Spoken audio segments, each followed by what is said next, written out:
un autre tout en un qui est arrivé derrière, c'est votre première méthode.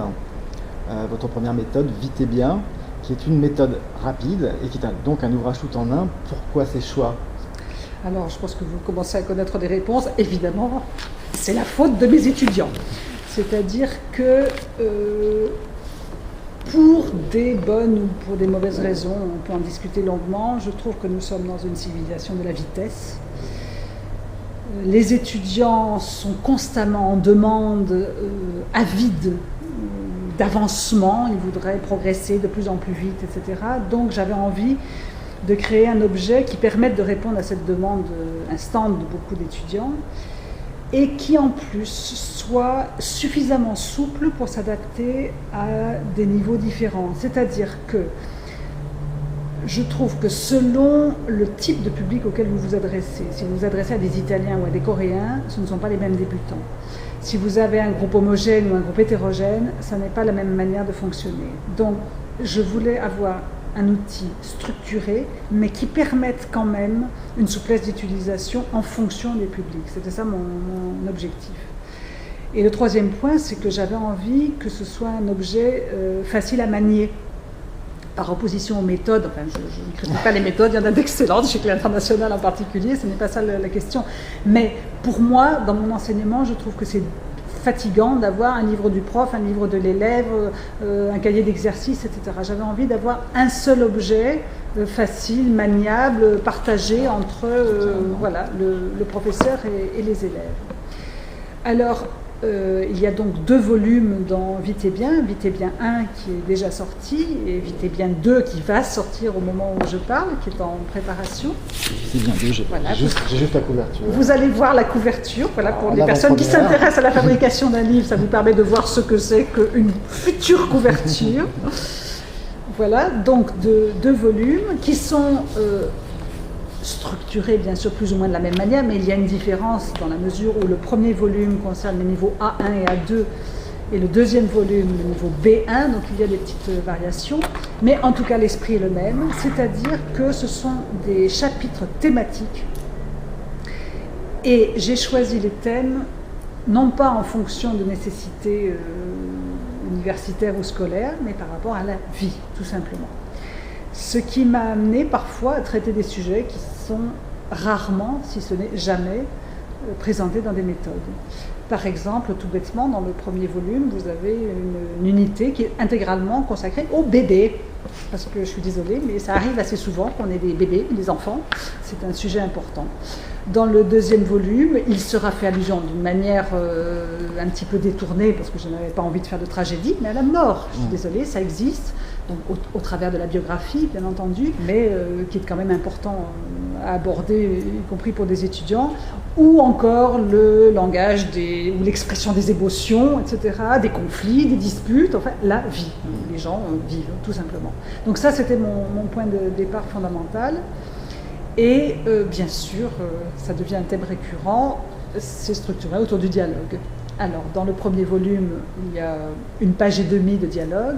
Dans le deuxième volume, il y a 1 page de dialogue et 1 page de documents écrits, assez développés. Évidemment, ça correspond à l'évolution du niveau. Alors, puisque c'est structuré autour du dialogue, il y a un point que je voudrais mentionner, c'est que je n'ai pas utilisé le mécanisme de l'histoire suivie, parce que ça m'ennuie, mais il y a des personnages récurrents, soit à l'intérieur d'un même volume, soit même d'un volume à l'autre.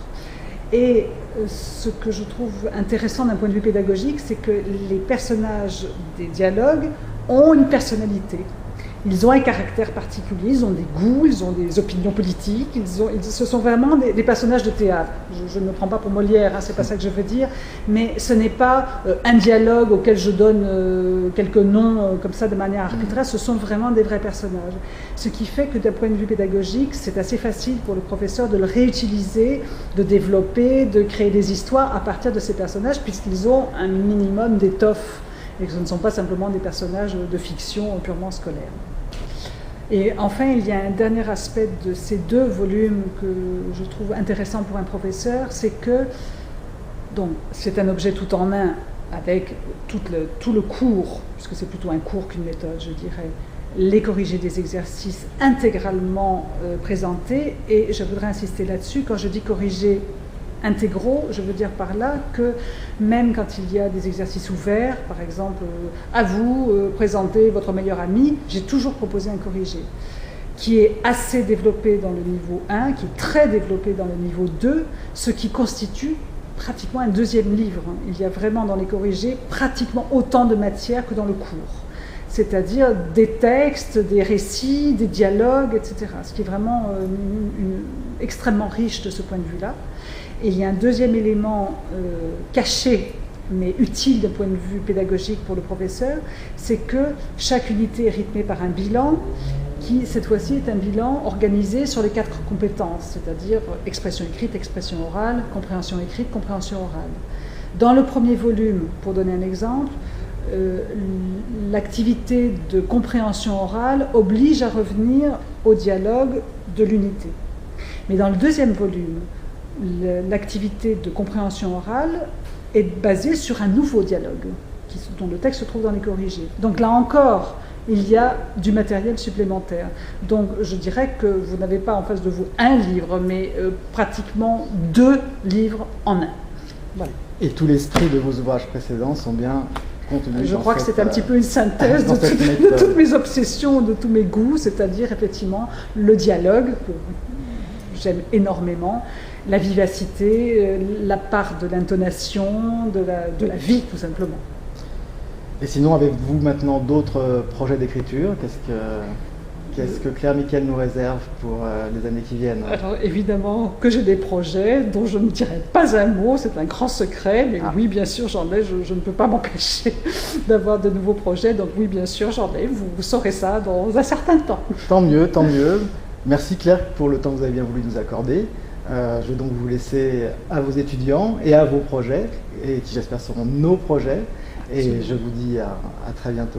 Merci beaucoup. Merci.